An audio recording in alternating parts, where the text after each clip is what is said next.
Ele era um motociclista duro, que já tinha visto de tudo nas estradas. Quando avistou uma criança aterrorizada a chorar sozinha numa esquina, separada da mãe sem conseguir encontrá-la, parou para ajudar. O que ele não sabia era que este simples ato de bondade uniria todo o seu grupo de motociclistas numa busca que mudaria tudo. A cidade de Lisboa engolia o sol, deixando para trás rastros de laranja que se misturavam com o roxo no horizonte. Rico desligou o motor em frente ao café do Zé. O rugido da sua Harley a desvanecer-se no caos noturno de táxis a buzinar e sirenes distantes. Atrás dele, mais 8 motos pararam em formação, os seus condutores a tirarem os capacetes e a esticarem os músculos cansados da viagem.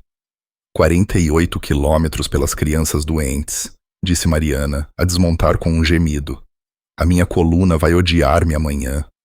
A tua coluna odeia-te todos os dias, gritou alguém, provocando risos cansados no grupo. Rico mal os ouviu. Algo estava estranho. Os seus olhos varreram a esquina, perto da entrada do metro, onde as sombras se adensavam entre os candeeiros de rua. Foi então que viu uma pequena figura encolhida contra-se a parede suja de azulejos, com os ombros a tremer. Uma criança sozinha a chorar. O estômago de Rico contraiu-se. Ele já tinha visto ruas e cantos escuros o suficiente para saber quando algo estava errado. Começou a andar antes que o seu cérebro o alcançasse. As botas a baterem no pavimento em passos largos. A tagarelice morreu quando os outros repararam. O rapaz não devia ter mais de 8 anos. O seu uniforme escolar estava amarrotado, a gravata solta, e o rosto estava enterrado nas mãos. Quando a sombra de Rico pairou sobre ele, o rapaz levantou os olhos vermelhos em enxaos inchados que se arregalaram de medo. — Ei, calma! Disse Rico, agachando-se para ficar ao nível dos olhos. — Não te vou fazer mal. O que é que se passa? O lábio do rapaz tremeu. Levaram-na. Levaram tudo. Mariana apareceu ao lado de Rico, com a voz suave. Levaram o quê, querido? A minha mochila. As palavras saíram entre respirações ofegantes. 2 miúdos grandes, adolescentes, simplesmente agarraram-na e fugiram. Gritei, mas ninguém ajudou. E agora não sei o que fazer, porque... A sua voz falhou. Porque o número da minha mãe estava lá e eu não consigo lembrá-lo. E os meus medicamentos. O sangue de Rico gelou. Medicamentos. O rapaz acenou freneticamente, puxando a manga da camisa. Uma pulseira de alerta médico brilhou à luz da rua. Diabético, dependente de insulina. O meu kit de insulina está na mochila, sussurrou o rapaz. E os meus comprimidos de açúcar de emergência. A minha mãe leva-os sempre. Eu devia encontrá-la na estação de Santa Apolónia, depois do clube do Robótica, mas saí na paragem errada, porque estava a ler, e depois aqueles rapazes. Ele engasgou-se num soluço. A mão de Mariana encontrou o ombro de Rico, apertando com força. Ambos perceberam. Isto não era sobre uma mochila roubada. Isto era sobre um relógio que não conseguiam ver a fazer a contagem decrescente dentro do corpo daquele rapaz. — Como te chamas? Perguntou Rico. — Diogo. — Ok, Diogo. Eu sou o Rico. Aquela é a Mariana. Estes são os meus amigos. Ele gesticulou para o grupo de motociclistas que agora os rodeava. Os seus couros e tatuagens podiam ser assustadores para a maioria das crianças, mas naquele momento formavam uma parede protetora à volta do rapaz. — Nós vamos recuperar a tua mochila. Prometo-te. — Como? A voz de Diogo era muito fraca. Rico levantou-se, a mente já a correr pelas possibilidades, conexões e velhas dívidas. Quando a levaram? Há quanto tempo? Talvez há 20 minutos. Não sei. Tentei persegui-los, mas eram muito rápidos. 20 minutos. Nesta cidade, bens roubados moviam-se rapidamente. A essa hora, Aquela mochila podia estar em qualquer lugar, penhorada, despejada, vendida a outro grupo. Mas 20 minutos também significava que os ladrões provavelmente não tinham ido muito longe. Os miúdos não corriam operações sofisticadas. Eles agarravam e corriam para o lugar mais próximo, onde se sentissem seguros. Como é que eles eram? Perguntou Mariana. Diogo limpou o nariz. Um tinha um hoodie vermelho. O outro tinha a cabeça rapada, com uma tatuagem mesmo aqui. Ele apontou para a têmpora. Parecia uma aranha, ou algo assim. Rico sentiu os outros trocarem olhares. Este bairro tinha territórios, linhas invisíveis que todos os que ali viviam entendiam. Hoodie vermelho e tatuagens na têmpora significavam uma coisa: aspirantes a bandidos, provavelmente a trabalhar para alguém maior, a testar a sua credibilidade na rua. Tomás, Marcos, vão para o mercado, na rua 5 de outubro, ordenou Rico. É ali que os pequenos vendem coisas rapidamente. Bernardo, verifica o parque de skate perto da velha fábrica. O resto, espalhem-se. Perguntem por aí. Alguém viu alguma coisa? Os motociclistas dispersaram sem questionar, os motores a voltarem à vida. Rico pegou no telemóvel a procurar um contato para quem não ligava há meses. O nome fez-lhe apertar o maxilar. Vitor. Tens a certeza? Perguntou Mariana em voz baixa. Ela conhecia a história. Não, admitiu Rico. Mas o Vitor ainda tem ouvidos em todos os lados.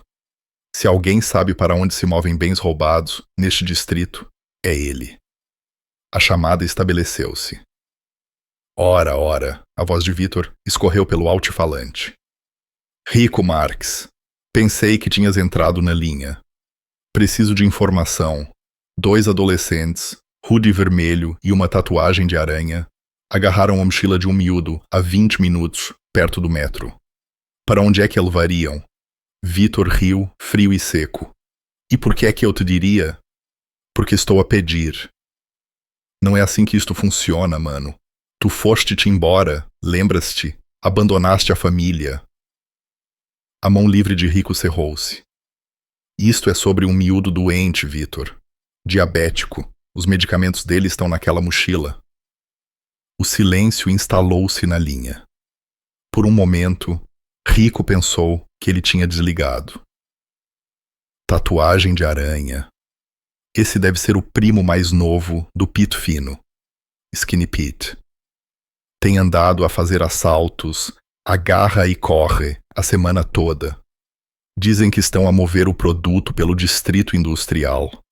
Velha fábrica de cimento, talvez. Ou um dos armazéns perto das docas. Qual deles? Eu não faço serviços de caridade, Rico. Queres mais? Vem ver-me cara a cara, como nos velhos tempos. A linha ficou muda. Rico olhou para o telemóvel, uma raiva familiar a ferver-lhe no peito. É claro que Vitor tornaria isto difícil. Claro que usaria a emergência de uma criança para arrastar Rico de volta àquele mundo. Nós arranjamos outra maneira, disse Mariana. Mas antes que Rico pudesse responder, Diogo fez um pequeno som, um gemido que fez o sangue de Rico gelar. O rapaz estava a cambalear ligeiramente, o rosto subitamente pálido e suado. Diogo! Mariana ajoelhou-se ao lado dele. Ei, olha para mim. Sinto-me esquisito, murmurou Diogo. Os seus olhos não estavam a focar bem. Com tonturas. Quando é que comeste, pela última vez? Perguntou Rico. Almoço. Mas era suposto comer um snack às 15h30. A mãe faz-me sempre, mas esqueci-me por causa da robótica. E depois... As suas palavras começaram a arrastar-se. Mariana olhou para Rico e, nos olhos dela, ele viu o mesmo cálculo que ele estava a fazer. Eles tinham horas, talvez menos, antes que o nível de açúcar no sangue daquele rapaz caísse para um território perigoso.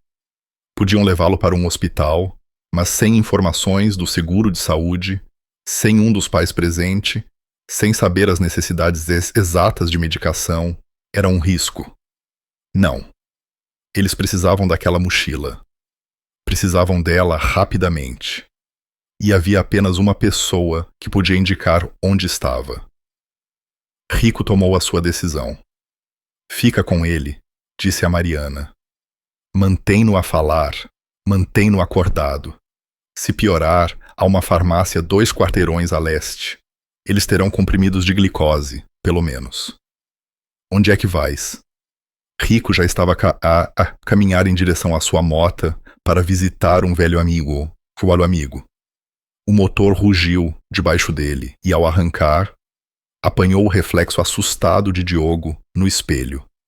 Um miúdo que confiava em estranhos de casacos de couro porque não tinha escolha. Rico acelerou mais. Tinha promessas a cumprir.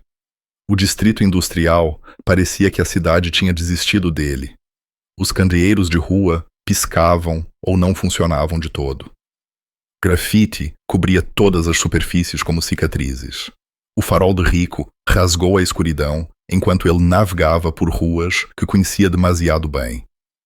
Ruas que ele tinha jurado nunca mais percorrer. O telemóvel vibrou. Mariana. Rico, o Diogo está ali a piorar. As mãos estão a tremer. Ele continua a dizer que está bem, mas não está. Rico, estou a 5 minutos da casa do Vitor. Aguenta. Não temos 5 minutos a perder. Rico sabia que ela tinha razão. Parou o motor a trabalhar e fez uma chamada rápida. Tomás, que novidades tens? O mercado foi um fiasco. Espera. Não. Encontrei um tipo que viu 2 miúdos a corresponder à descrição. Disse que estavam a gabar-se de um achado e que se dirigiam para as docas há cerca de 15 minutos. Mencionaram que iam entregá-lo ao V. Vitor. Tudo apontava de volta para ele. É claro que sim. Vitor controlava metade do comércio subterrâneo neste distrito. Se aqueles miúdos tinham agarrado a mochila, provavelmente nem sabiam o que estava lá dentro. Apenas sabiam que Vitor pagava a pronto por bens aleatórios, sem fazer perguntas. Marcos, Tomás, dirijam-se para as docas, ordenou Rico no chat do grupo. Distrito de armazéns antigos. Sejam espertos. Não entrem sozinhos. Apenas observem, entendido? Vou encontrar-me com o Vitor agora. A voz de Tomás vibrou. O distrito de armazéns é grande, Rico. Qual o edifício? Boa pergunta. Rico tinha uma vantagem. Ele costumava andar com o Vitor. Conhecia os padrões dos grupos, os seus esconderijos. Tentem a fábrica de cimento primeiro. O edifício do canto sudeste, aquele com a porta azul. É ali que o Vitor costumava guardar mercadoria roubada. Estamos a caminho. Rico desligou e olhou para a rua escura à sua frente. A velha garagem onde Vitor operava ficava-se a 3 quarteirões de distância. Uma oficina de automóveis, legítima de dia, algo completamente diferente à noite. Parte de Rico desejava poder dar meia volta, encontrar outra maneira. Mas o rosto pálido e suado de Diogo continuava a surgir na sua mente. Ele acelerou. As portas do box da garagem estavam semiabertas, derramando luz amarela sobre o pavimento rachado. Rico podia ver figuras a moverem-se lá dentro. Ouvia o barulho de ferramentas, o som grave da música. Estacionou diretamente em frente, sem fazer esforço para esconder a sua chegada. Essa era a coisa sobre enfrentar o seu passado. Não se pode surpreendê-lo. Vitor apareceu na entrada antes mesmo de Rico desmontar. Parecia o mesmo, magro e tenso como uma mola, com aquele mesmo sorriso predador que nunca chegava aos olhos. Atrás dele, 3 outros homens emergiram das sombras. Rico reconheceu 2 deles, Carlos e Bernardo, da velha equipa. Não conseguiste ficar longe, pois conseguiste? Gritou Vitor. Rico avançou, mãos visíveis, sem ameaçar. Preciso daquela mochila, Vitor. Direto ao assunto. Não vais perguntar como tenho estado, Não vais pedir desculpa por teres abandonado toda a gente? Não abandonei ninguém. Eu mudei de vida. Claro, entraste para um clube de caridade de motociclistas. Começaste a ajudar velhinhas a atravessar a rua. O tom de Vitor pingava a troça. Coisas de heróis. A sério. A mochila, repetiu Rico. O miúdo tem diabetes. Precisa da insulina dele. Eu sei, Vitor interrompeu-o. Disseste-me ao telemóvel. Aqui está a questão, no entanto. Aqueles miúdos trouxeram-me uma mochila esta noite. Bonita até. Ainda não olhei para dentro, mas disseram que tinha-se algumas coisas médicas. Pensei em vendê-la a uma das clínicas. As mãos de Rico fecharam-se em punhos. Não podes estar a falar a sério. Eu sou sempre sério em relação a negócios. Mas sabes uma coisa? Eu também sou sentimental. Temos uma longa história, tu e eu. Por isso, faço-te um acordo. Que tipo de acordo? O sorriso de Vitor alargou-se. A mochila do miúdo está aqui, mas preciso de algo de ti primeiro. Prova de que não estás muito mole. De que todo esse trabalho de caridade não te fez esquecer de onde vieste. Não estou interessado em provar-te nada. Então o miúdo não recebe os medicamentos. Vitor encolheu os ombros. Simples assim. Carlos agitou-se desconfortavelmente atrás de Vitor. Homem, é só a mochila de um miúdo. Cala-te, Vitor retorquiu, sem olhar para trás. Os seus olhos nunca deixaram Rico. Aqui está o teste. Há uma rota que costumávamos fazer, lembras-te? Pela velha zona industrial, a acabar na ponte ferroviária. Tu completas essa rota hoje à noite, agora mesmo. E podes ter a mochila. Se acobardares ou se caíres, eu fico com ela. A mente de Rico acelerou. Aquela rota era suicida. Vidro partido, vedações caídas, chão instável. Ele tinha se despenhado lá uma vez, anos atrás, partiu 3 costelas e quase destruiu a sua mota. Foi quando ele finalmente te decidiu deixar. Aquela vida. Isso é loucura, disse Rico. É o acordo. Vitor cruzou os braços. A não ser que queiras chamar a polícia. Ah, espera, não podes, porque o miúdo não tem o número da mãe. E quando as autoridades resolverem tudo, o que lhe acontece? O telemóvel de Rico vibrou novamente. Ele não precisava de o verificar para saber que era Mariana, com outra atualização sobre a deterioração da condição de Diogo.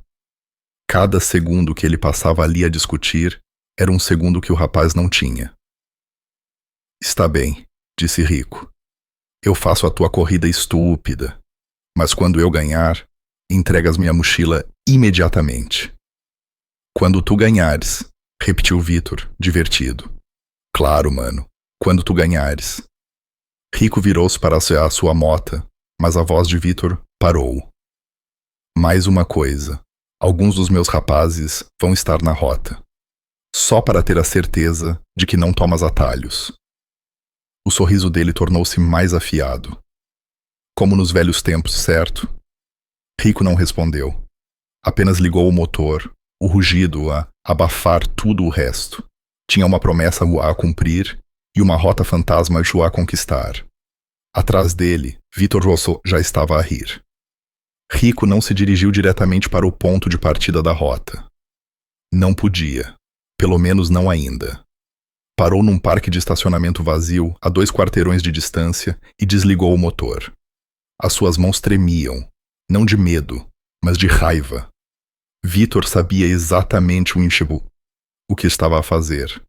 Aquela rota não era apenas perigosa, era simbólica. Era o lugar onde Rico tinha quebrado, onde tinha decidido que viver rápido e morrer jovem não era tão romântico quanto todos fingiam. O telemóvel acendeu. Tomás. Rico, encontramos a fábrica de cimento. Porta azul, como disseste. Há movimento lá dentro, mas não conseguimos ver muito. Queres que entremos? Não. Espera pelo meu sinal. Vitor confirmou que tem a mochila. Preciso de resolver uma coisa primeiro. Resolver o quê? Rico fechou os olhos. Apenas fiquem onde estão. Ligo-vos em 20 minutos. Desligou antes que Tomás pudesse protestar. Depois, Mariana ligou. Rico, onde estás? O Diogo acabou de vomitar. Isso é um mau sinal. Precisamos daquela insulina agora. Eu sei. Estou a tratar disso. Trata mais depressa. A voz dela estava embargada. Ele está a perguntar pela mãe. Continua a pedir desculpa, como se a culpa fosse dele. Algo se apertou no peito de Rico. Pensou no seu próprio filho, de 7 anos, a viver noutra cidade com a sua ex-mulher porque a vida de Rico tinha sido muito instável, muito perigosa. Não via o rapaz há 4 meses. Não tinha ganho o direito de o fazer. Talvez esta fosse a sua oportunidade de ganhar algo de volta. 30 minutos, disse Rico.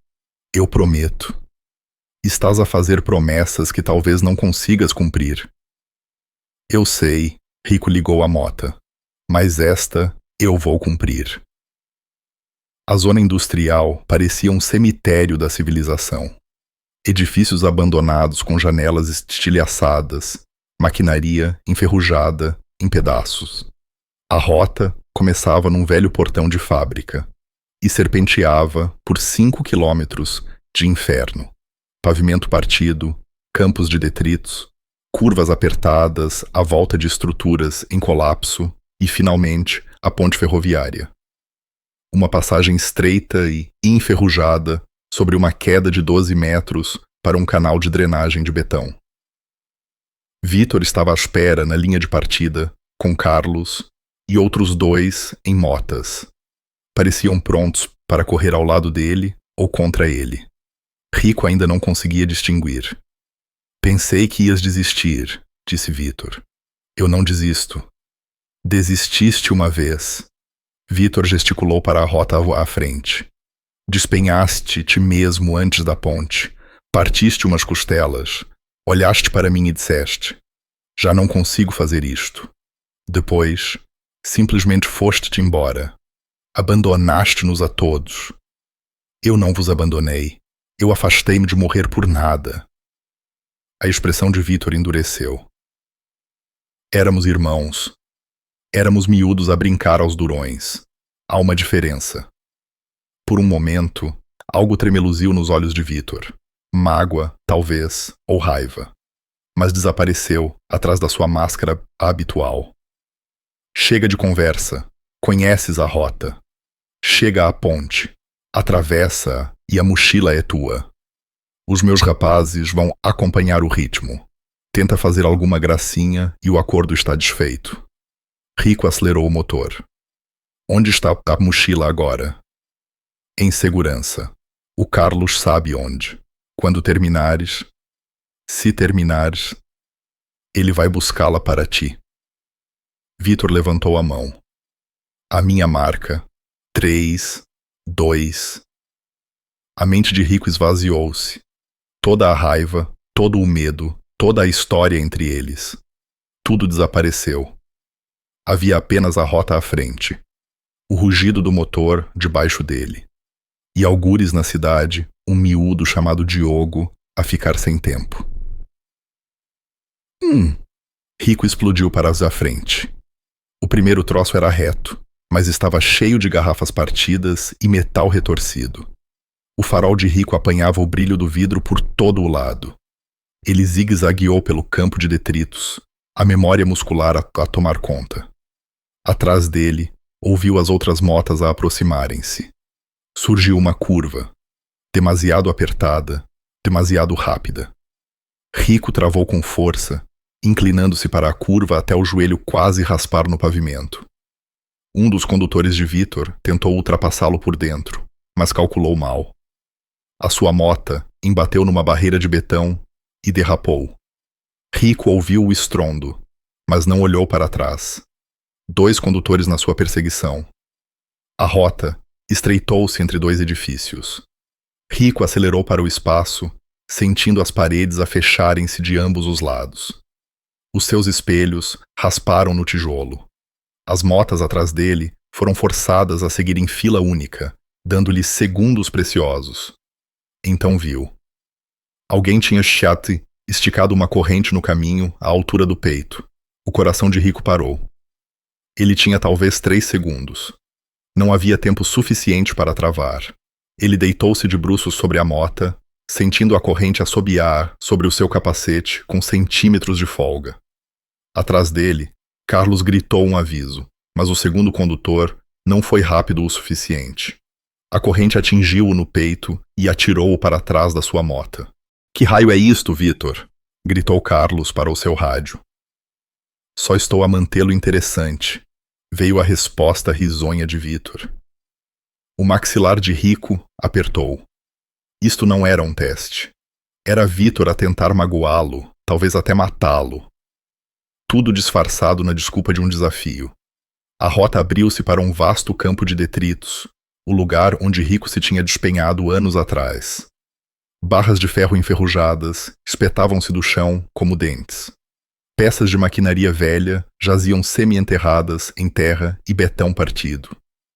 E para lá, de tudo isso, a erguer-se contra o céu noturno, estava a ponte ferroviária.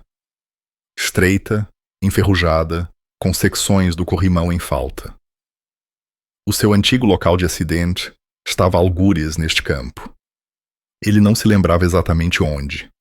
A memória era um borrão de dor e arrependimento, mas ele já não era aquela pessoa. Acelerou e apontou diretamente para a ponte, Carlos ainda na sua cola. "Nunca vais conseguir, Carlos!" gritou. Rico não respondeu. Apenas conduziu mais rápido, a ponte a crescer na sua visão. Foi aqui que a sua velha vida terminou. Esta noite era onde a vida de outra pessoa seria salva. A ponte ferroviária estendia-se à frente como uma espinha dorsal enferrujada. A luz do dia poderia ter parecido meramente perigosa. À noite, com apenas o seu farol a rasgar a escuridão, parecia uma passagem para lugar nenhum. Rico abrandou ao aproximar-se. A ponte tinha talvez 20 metros de comprimento, mal larga, o suficiente para a sua mota. Os carris de ambos os lados tinham desaparecido em alguns lugares, restando apenas tocos de metal irregulares. Abaixo, o canal de drenagem de betão esperava, vazio e faminto. Carlos parou ao lado dele, respirando com dificuldade. "Não tens de fazer isto, mano. Não é seguro. Essa ponte está a cair aos bocados." "Então por que é que o Vitor a tornou parte da rota?" Carlos desviou o olhar. Isso foi resposta suficiente. Rico ajeitou os ombros, acalmou a respiração. Já tinha atravessado caminhos estreitos antes. O equilíbrio era sobre o foco, sobre não olhar para o que podia correr mal. Ele acelerou o punho com cuidado e avançou para a ponte. O metal gemeu sob o seu peso. Todos os instintos lhe gritavam para ir mais rápido, para atravessar rapidamente, mas a velocidade significava instabilidade. Manteve o ritmo constante, os olhos fixos na extremidade oposta. Os pneus da mota rangiam sobre ferrugem e rebites soltos. A meio caminho, uma secção do corrimão esquerdo estava completamente em falta. Rico conseguia ver diretamente para o bitão abaixo. "Não olhes. Olhos em frente." A ponte estremeceu. Por um momento, de cortar a respiração, Rico sentiu o metal ceder sob ele. Depois, aguentou-se. A 3 metros do fim, ele acelerou. A moto avançou e saiu da ponte para terreno sólido. Rico soltou um suspiro que não sabia que estava já a prender. Carlos atravessou atrás dele, mais devagar, mais cauteloso.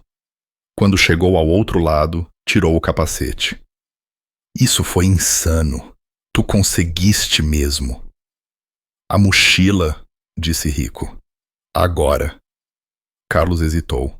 Esticou a mão para o rádio, depois parou. A sua expressão mudou. Desconfortável. Culpada. "Carlos, a mochila. Olha, mano. Não sei como te dizer isto. O Vitor não a tem. Nunca teve. O mundo de Rico inclinou-se. O quê? Os miúdos que agarraram, eles não a trouxeram para o Vitor. Eles guardaram-na noutro lugar primeiro. O Vitor estava a inventar, a tentar fazer-te voltar para provar um ponto qualquer. Eu descobri há 5 minutos pelo Bernardo. A visão de Rico ficou vermelha. A cada segundo que ele passara naquela rota suicida, Diogo tinha ficado mais doente. E tudo foi em vão. Vitor tinha mentido. Onde é que está? A voz de Rico saiu baixa, perigosa. Não sei. O Vitor estava a tentar descobrir. Ele tem pessoas a perguntar por aí. Rico agarrou Carlos pelo casaco. Pessoas a perguntar por aí. Aquele miúdo está a morrer. Eu sei. Lamento. Eu não sabia que o Vitor estava a mentir até... Rico afastou-o e tirou o telemóvel. As mãos tremiam-lhe de raiva. Ligou para Vitor. A linha tocou 1, 2 vezes. Parabéns, mano. A voz de Vitor era suave, satisfeita. Conseguiste atravessar. Sabia que tinhas isso em ti. Tu mentiste sobre a mochila. Silêncio. Então, o Carlos tem a boca grande. Onde é que ela está, Vitor? Estou a tratar disso. Vê bem, aqueles miúdos ficaram com medo depois de a levarem. Pensaram que talvez tivessem agarrado algo muito quente, então esconderam-na antes de virem ter comigo. Estão a ser difíceis em revelar a localização. Estás a dizer-me que estiveste a fazer-me perder tempo enquanto um miúdo? Estive a lembrar-te de onde vieste. A voz de Vitor tornou-se mais aguda. Pensas que és melhor do que nós agora? Pensas que vestir um colete de couro e conduzir por caridade apaga o que eras? Eu precisava de ver se ainda tinhas o jeito, se ainda estavas. Rico desligou. O corpo inteiro estava rígido de fúria. Ele tinha arriscado a sua vida pela viagem de ego de Vitor. Enquanto isso, Diogo estava... O telemóvel tocou. Mariana. Rico, estamos na farmácia. Deram-nos comprimidos de glicose e ele está estável por agora, mas não é suficiente. Ele precisa da insulina dele. O açúcar no sangue está demasiado alto e não está a baixar o suficiente com os comprimidos. A farmacêutica diz que sem a prescrição não nos pode dar mais. Precisamos daquela mochila. Eu sei. Estou a tratar disso. Trata mais depressa. Mariana nunca gritava, mas estava a gritar agora. Este miúdo está aterrorizado e eu não sei quanto tempo temos. Rico obrigou-se a pensar para além da raiva. Os miúdos esconderam a mochila antes de verem Vitor. Onde é que adolescentes assustados esconderiam algo? Carlos, disse ele, virando-se. Estes miúdos... Quais são os nomes deles? Ah, o primo do Pito Fino chama-se Júnior, e o amigo dele é o Tó. Onde é que eles andam quando não estão a trabalhar? Há uma velha sala de jogos na rua de Belém. Um sítio clandestino. Às vezes fazem jogos de cartas lá. Uma sala de jogos. Um lugar onde adolescentes se sentiriam seguros. Um lugar com cássifos, talvez... ou escondrijos. Rico já estava na sua mota. Liga para o Tomás e para o Marcos. Diz para se encontrarem comigo na rua de Belém. E Carlos. Ele fez uma pausa. Diz ao Vitor que se ele quiser fazer as pazes, esta é a oportunidade dele. Carlos acenou com a cabeça, com ar miserável. Rico não esperou por uma resposta. Arrancou pela rua, deixando a ponte e os jogos de Vitor para trás. A rota tinha sido uma perda de tempo, mas ele tinha aprendido algo importante. Vitor nunca o ajudaria. Isto estava nas mãos de Rico agora, só ele. O telemóvel mostrava a hora. 21h47. Diogo estava sem insulina há mais de 2 horas. A sala de jogos ficava a 15 minutos de distância. Rico chegou em 8. A rua de Belém era uma artéria esquecida no submundo da cidade. Metade das montras estavam tapadas. A outra metade parecia que devia estar. Rico avistou a sala de jogos imediatamente, não por causa de alguma placa, mas porque reconheceu o tipo. Nível da cave, escadas estreitas a descer, uma única lâmpada vermelha por cima da entrada. Lugares como este não faziam publicidade. Tomás e Marcos já lá estavam, as motas estacionadas nas sombras. Tomás parecia tenso, pronto para problemas. Marcos parecia apenas preocupado. Mariana ligou, disse Marcos. O miúdo não está bem. Ela está até a tentar mantê-lo calmo, mas... Rico começou a descer as escadas. Fiquem perto. Não estamos aqui para lutar, mas estes miúdos podem não ver as coisas dessa maneira. A sala de jogos era exatamente o que Rico esperava. Iluminação fraca, máquinas antigas alinhadas nas paredes, o cheiro a tabaco e cerveja choca. Cerca de uma dúzia de pessoas espalhadas, algumas a jogar cartas, outras a ver lutas num televisor desfocado. Hip-hop a tocar alto em algum altifalante. Todas as cabeças se viraram quando o Rico entrou. Ele avistou-os imediatamente. 2 adolescentes no canto, curvados sobre um jogo de cartas. Rude vermelho, cabeça rapada com tatuagem de aranha. Os mesmos que Diogo descrevera. O miúdo com a tatuagem de aranha, Júnior, viu Rico e fugiu. Deu 3 passos antes que Tomás bloqueasse a saída das traseiras. Marcos cobriu as escadas. A sala de jogos ficou em silêncio, exceto pela música. Calma, disse Rico. Mãos no ar. Ninguém precisa de se magoar. Eu só quero a mochila que levaram há pouco. Os olhos de Júnior moveram-se rapidamente, à procura de uma fuga que não existia. Não sei do que estás a falar. Sim, sabes. Agarraste-a a um miúdo, perto do metro. Cerca de 8 anos, uniforme escolar. Onde está? O miúdo do hoodie vermelho? Tó. Levantou-se lentamente. São policiais? Pareçam polícia? Rico deu um passo mais perto. Aquela mochila tem medicamentos. O miúdo a quem pertence está doente. Muito doente. Sem ela, ele pode morrer. Por isso, vou perguntar mais uma vez. Onde está? Tó e Júnior trocaram olhares. A fachada de durão de Júnior rachou. Nós não sabíamos dos medicamentos. Só vimos uma oportunidade fácil.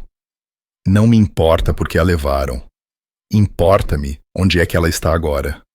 Já não a temos, disse Júnior. O coração de Rico afundou.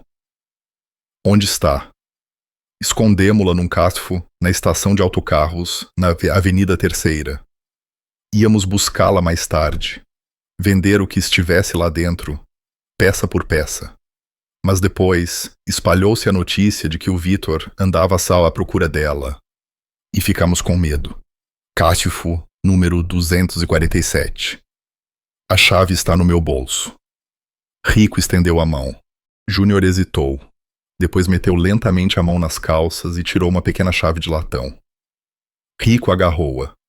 Atrás dele, a porta da sala de jogos abriu-se com um estrondo. Vitor entrou com 4 homens. A sua expressão era sombria, perigosa. Então, foi aqui que todos vieram parar. A temperatura na sala desceu 10 graus. Não tenho tempo para isto, disse Rico. Arranja tempo. Vitor moveu-se para bloquear as escadas. Olha, estive a pensar. Tu envergonhaste-me esta noite, Rico. Fizeste-me parecer um mentiroso à frente da minha própria equipa. O Carlos disse a toda a gente de que eu não tinha a mochila. Agora, as pessoas estão a falar. Tu és um mentiroso. Fizeste-me perder horas do meu tempo. Eu estava a dar-te uma lição. Um miúdo está-se a morrer por causa da tua lição. A voz de Rico ecoou nas paredes. Sai do meu caminho. O maxilar de Vitor apertou. Por um momento, Rico pensou que ele podia realmente sair. Depois, Vitor sorriu, frio e sem humor. Queres ir embora? Passa por cima de mim. Tomás e Marcos avançaram para o lado de Rico. Os clientes da sala de jogos estavam lentamente a afastar-se, a pressentir a violência que estava prestes a começar. Júnior e Tó pareciam aterrorizados. O telemóvel de Rico vibrou. Ele não olhou, mas sabia que era Mariana. Sabia que cada segundo que ele estava ali a discutir era outro segundo que Diogo não tinha. Última chance, Vitor. Afasta-te ou... Que? Vais ligar para os teus amigos motociclistas de caridade? Vais. Rico moveu-se antes que Vitor terminasse de falar. Não um murro. Ele não tinha tempo para lutar. Ele varreu baixo, agarrou uma das cadeiras dobráveis de metal e atirou-a com força para a pilha de caixotes de madeira ao lado do grupo de Vitor. Os caixotes caíram, criando uma barreira e um caos momentâneo. Vamos! Gritou Rico para Tomás e Marcos. Eles correram para as escadas. Os homens de Vitor tentaram agarrá-los, mas Marcos empurrou um deles contra uma máquina de jogos. Tomás saltou por cima de uma mesa virada. Rico estava logo atrás deles. Vitor saltou, agarrando o casaco de Rico. Tu não vais embora! Rico girou, quebrando o aperto, e empurrou Vitor para trás, para cima do seu próprio homem. Acabei contigo! Acabei com tudo isto!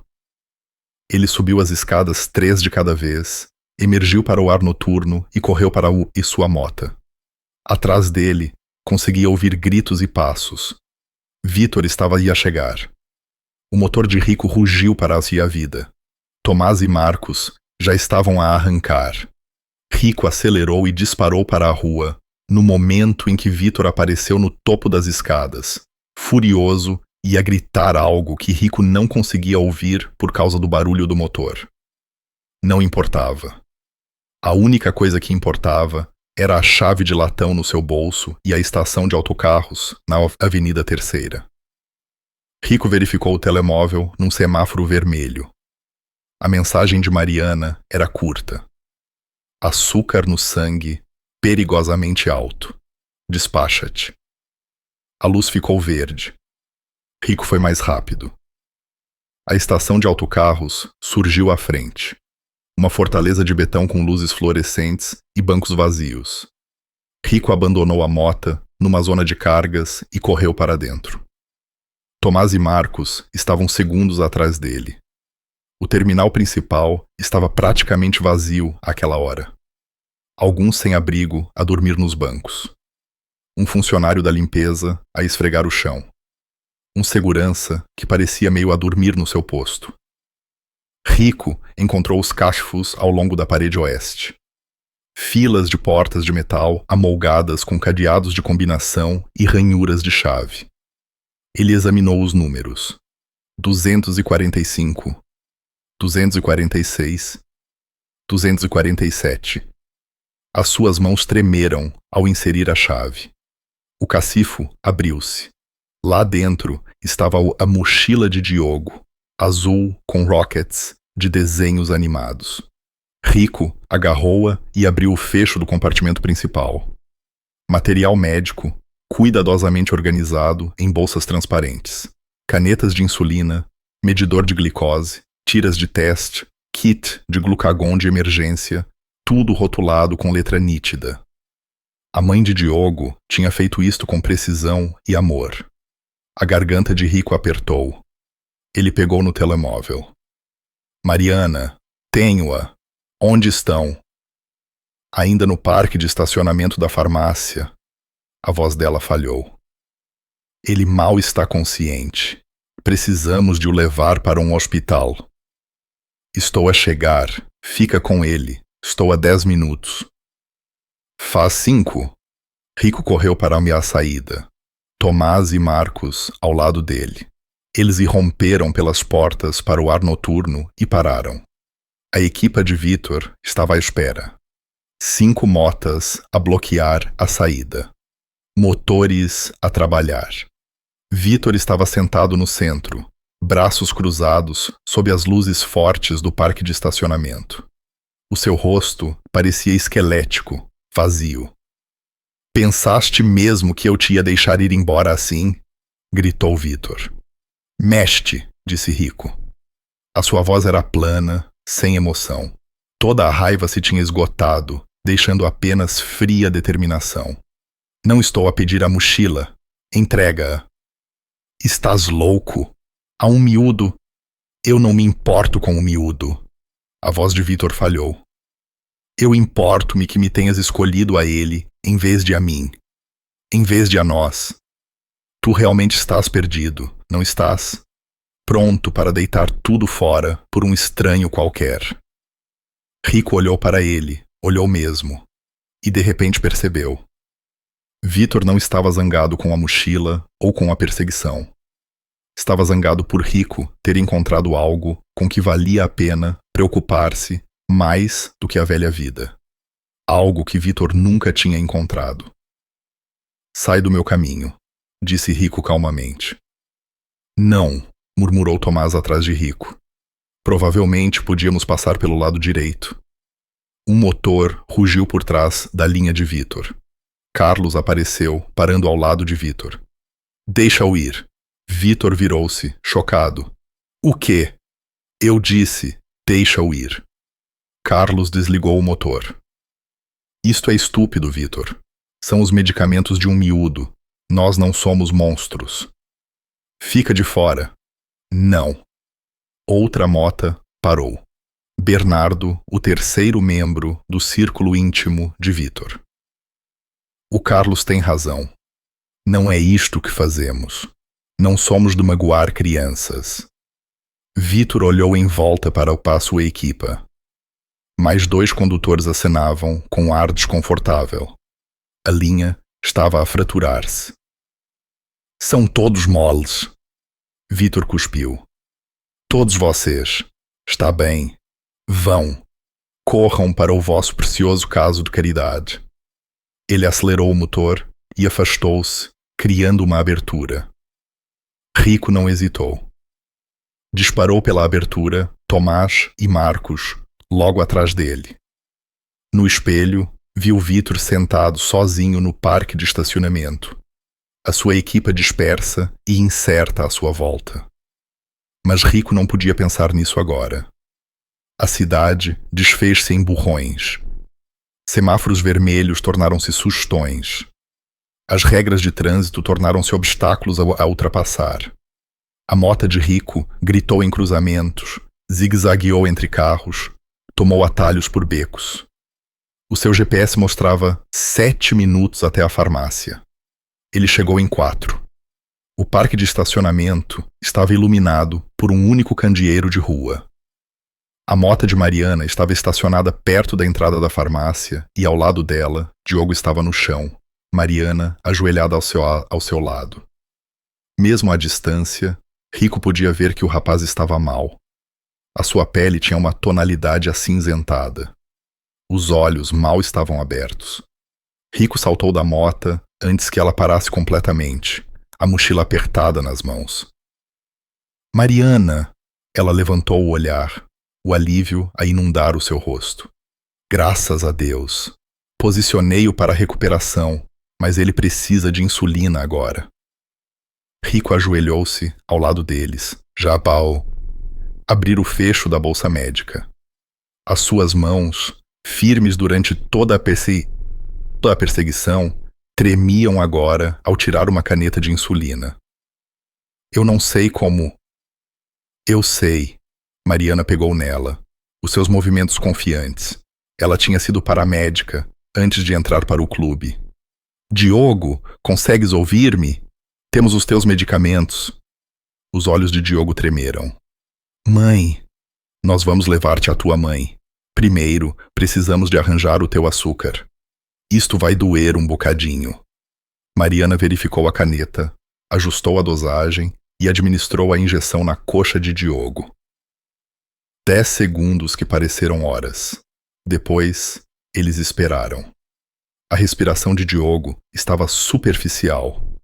Os lábios estavam secos e rachados. Rico deu por si a segurar a mão do rapaz sem pensar, apertando suavemente. Força, sussurrou Rico. Força, miúdo. Luta. 30 segundos. 1 minuto. Os olhos de Diogo abriram-se mais. Ele respirou fundo. Aqui vamos nós, disse Mariana, verificando o seu pulso. É isso. Fica conosco. As cores começaram a regressar ao rosto de Diogo. Não muito, mas o suficiente. Os seus dedos apertaram a mão de Rico de volta. A minha mãe, sussurrou Diogo. Eu quero a minha mãe. Nós vamos encontrá-la, prometeu Rico. Qual é o nome dela? Consegues lembrar-te? Sara Pacheco. Cada palavra era um esforço. Ela trabalha na estação de Santa Apolônia, balcão de informações. Rico já estava a ligar para as informações. Ligue-me para essa estação de Santa Apolônia, balcão de informações. A chamada estabeleceu-se, uma voz de mulher. Estação de Santa Apolônia, em que posso? Preciso da Sara Pacheco. É sobre o filho dela, Diogo. É uma emergência. Uma pausa. É a Sara. Quem é? O Diogo está bem? Ele está bem agora. Está seguro, mas precisa de ti. O som que ela fez foi metade soluço, metade oração. Onde é que ele está? Farmácia do Campo Grande, na Avenida do Litoral, disse Rico. Ele está estável, mas precisa de ti. Em quanto tempo pode cá chegar? 20 minutos, talvez 15 se... A voz de Sara falhou. Ele está mesmo bem? O que é que aconteceu? Ele próprio te contará quando cá chegares. Apenas conduz com cuidado. Rico desligou e olhou para Mariana.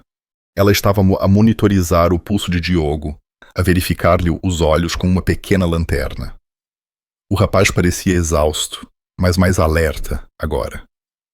Melhor? Perguntou Rico. Diogo acenou fracamente. Obrigado. Pensei que ia morrer. Não no nosso turno, sorriu Mariana, mas Rico podia ver a tensão no rosto dela. Eles tinham estado demasiado perto do desastre. O telemóvel de Rico tocou. Tomás. Rico, temos um problema. O Vitor não vai deixar isto para lá. Ele acabou de juntar mais rapazes. Dizem que ele está aí à tua procura. O homem perdeu a cabeça. Deixa-o procurar. Vamos levar o Diogo à mãe dele e depois eu acabo com isto. Ele estava a dizer que o fizeste parecer fraco, que não te pode deixar ir embora sem consequências. Rico fechou os olhos. Claro. O orgulho de Vitor estava ferido, e o orgulho ferido tornava os homens perigosos. Onde é que ele está agora? A caminho daí. Talvez a 5 minutos. Diogo estava a tentar sentar-se. Quem é o Vitor?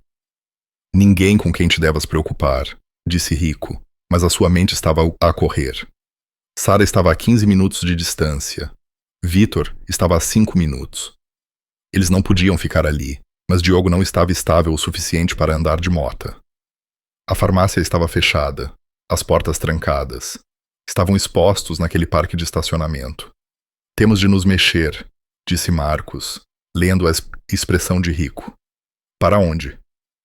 Ele ainda não pode andar de mota. Mariana levantou-se. Há uma roulotte de snacks 2 quarteirões a norte. Um lugar público. Testemunhas. O Vitor não tentará nada estúpido lá. Tens a certeza? Não, mas é melhor do que estar sentado num parque de estacionamento vazio. Rico olhou para Diogo. Achas que consegues andar? Vou tentar. Eles ajudaram-no a levantar-se. Ele cambaleou, mas manteve-se de pé. Mariana manteve um braço à volta dele, enquanto Rico agarrava-o à sua mochila. Começaram a caminhar em direção à roulotte, a pé, Rico e Marcos ao lado deles, a inspecionar constantemente a rua. Faróis apareceram à distância. Mais depressa, instou Rico. O sinal de neon da roulotte brilhava à frente. A paragem, aberto 24 horas. Estavam a 10 metros quando os sons dos motores aumentaram. Várias motas a aproximarem-se rapidamente. Corram! Gritou Marcos. Eles irromperam pelas portas da roulotte no momento em que 5 motocicletas pararam no parque. Os poucos clientes lá dentro olharam, assustados. Uma empregada idosa atrás do balcão deixou cair o seu bloco de notas de pedidos. Chamem a polícia, disse Rico para ela. Agora! Pela janela, Rico viu Vitor desmontar. O seu rosto estava torcido pela raiva. Os outros condutores espalharam-se, cercando a roulotte. Um tirou uma corrente. Outro tinha uma chave de rodas. Oh, Deus! Sussurrou Diogo. Isto é por minha causa.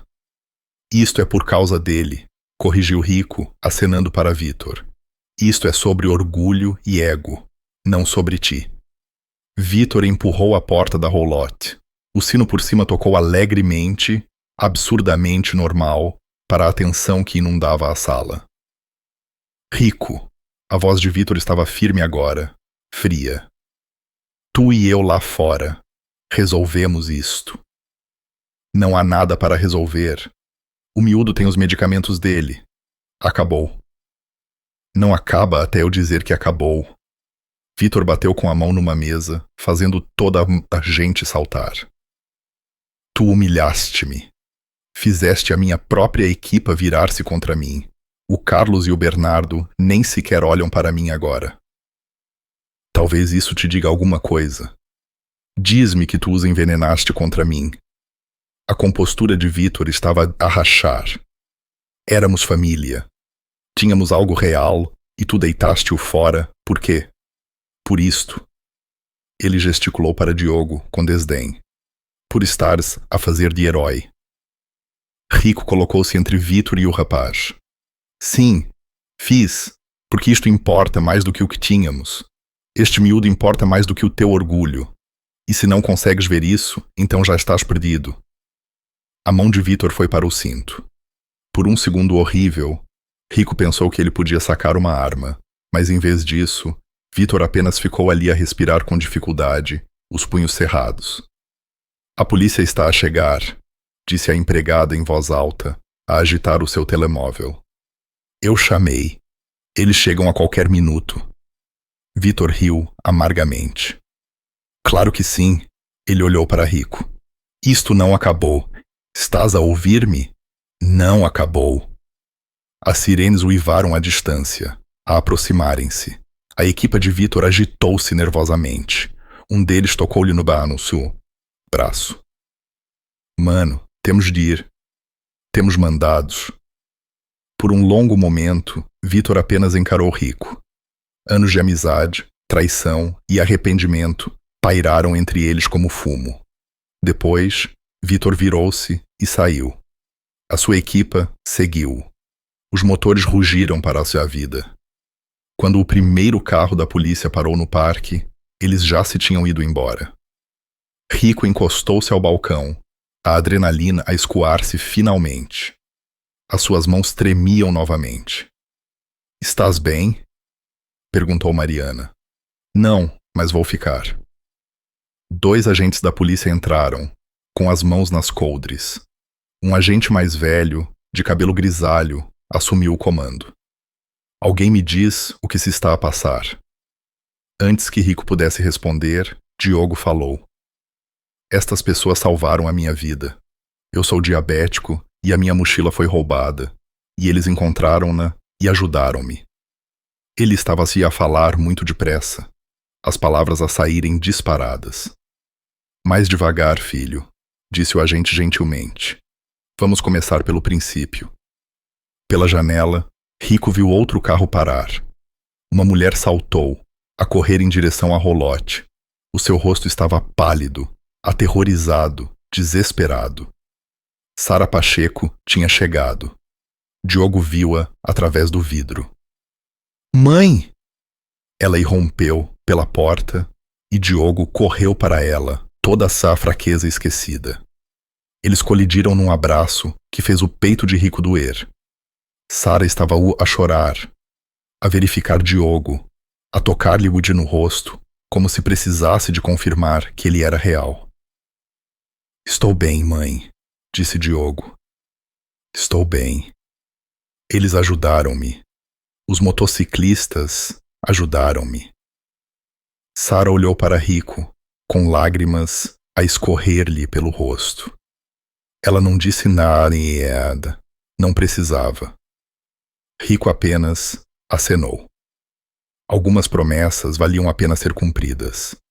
A polícia recolheu depoimentos durante quase 1 hora. Sara sentou-se com Diogo o tempo todo, o seu braço nunca deixando os ombros dele. Ela explicou como Diogo tinha saído na paragem errada do metro, algo que ele já tinha feito antes, quando estava perdido num livro.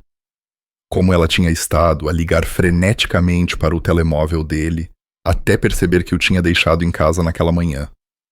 Como ela estava a minutos de o dar como desaparecido quando o Rico ligou. Não sei como te agradecer, disse ela a Rico pela 3ª vez.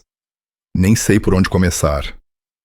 Não precisa de me agradecer, disse Rico. Apenas continue a ser o tipo de mãe que guarda insulina de backup na mochila do seu filho. Os olhos de Sara encheram-se de lágrimas, novamente. Ela apertou a mão dele. O agente sênior, o inspetor Ferreira, fechou o seu bloco de notas. Sr. Marques, está livre para ir. Entraremos em contato se precisarmos de mais alguma coisa. Quanto às acusações de agressão e assédio contra esta personagem, Vitor, vamos investigar. O nome verdadeiro dele é Vitor Salazar, disse Rico, calmamente. Ele gere uma oficina na Rua Sexta, mas inspetor, ele hesitou. Ele não é o verdadeiro problema, ele está apenas perdido. Ferreira estudou-o. Pessoas perdidas ainda podem magoar os outros. Fez uma boa ação esta noite, mas tenha cuidado. Homens como esse não se esquecem de rancores facilmente. Rico acenou com a cabeça. Ele sabia isso melhor do que ninguém. Lá fora, a noite tinha ficado mais fria. As estrelas eram visíveis entre as luzes da cidade. Raro para aquela parte da cidade. Mariana, Tomás e Marcos esperavam junto às suas motas, exaustos, mas satisfeitos. Que noite infernal, disse Tomás. Que noite infernal, concordou Rico. Diogo apareceu à porta, a mãe atrás dele. Ele segurava-o a sua mochila e parecia 100 vezes melhor do que há 1 hora. Ainda cansado, ainda pálido, mas vivo. Gloriosamente, teimosamente vivo. Vamos para o hospital, disse Sara, apenas para ter a certeza de que está tudo bem. Mas o Diogo queria dizer algo primeiro. Diogo avançou. Olhou para Rico, depois para os outros motociclistas. Obrigado a todos vocês. Pensei que quando aqueles rapazes levaram a minha mochila, pensei que ninguém me ia ajudar. Toda a gente passava por mim. Mas vocês não. Vocês pararam. Claro que paramos, disse Mariana gentilmente. Diogo tirou algo do bolso, o pequeno porta-chaves do urso de peluche que estava na sua mochila. Quero que fique com isto.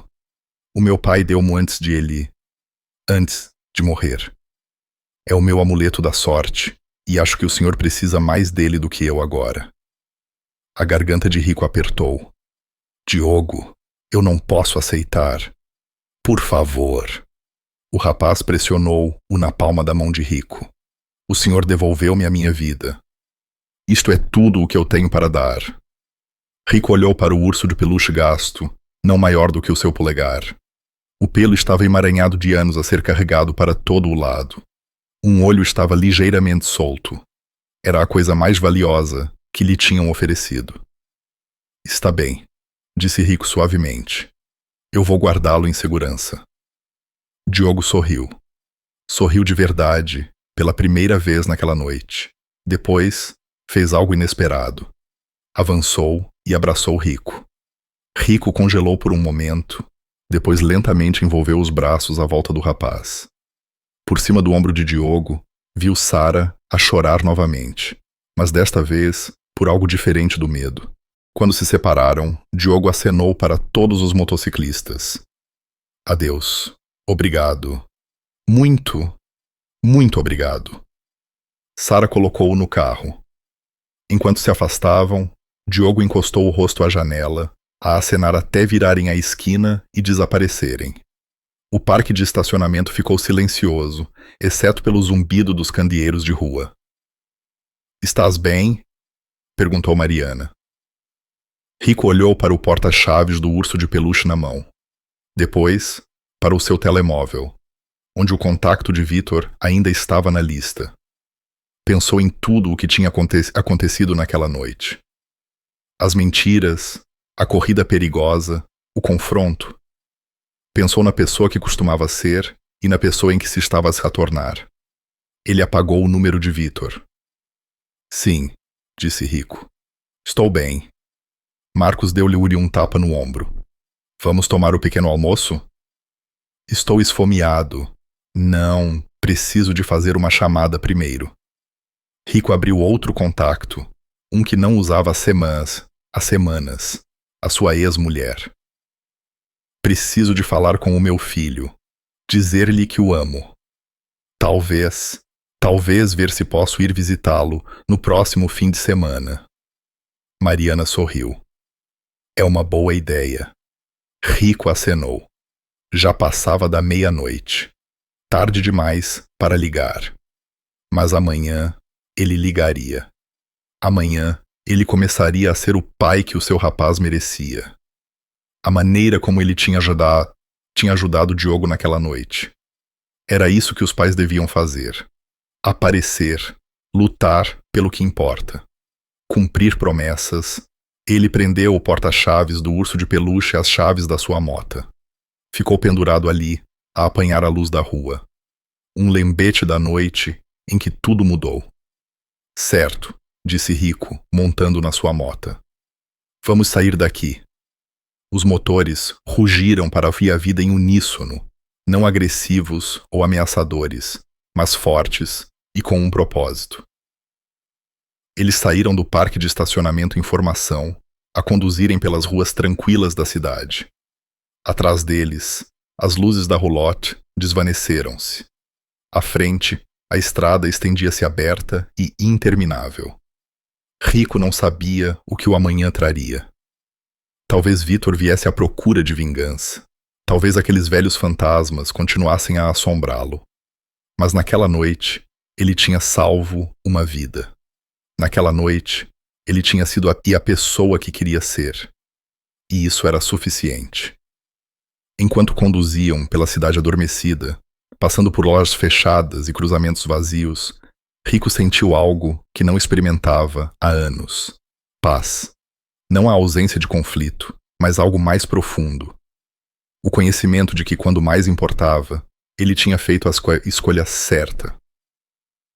Os motociclistas desapareceram na noite, as suas luzes traseiras como estrelas vermelhas contra a escuridão. Não como fora da lei ou rebeldes, mas como protetores.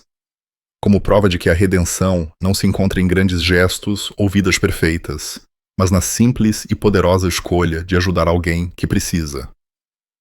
A cidade dormia, mas algures nela, um rapaz estava seguro com a sua mãe, e isso fazia toda a diferença. Se gostaram desta história, subscrevam o canal para mais narrativas emocionantes, deixem um comentário sobre o momento que mais vos tocou e não se esqueçam de gostar deste vídeo.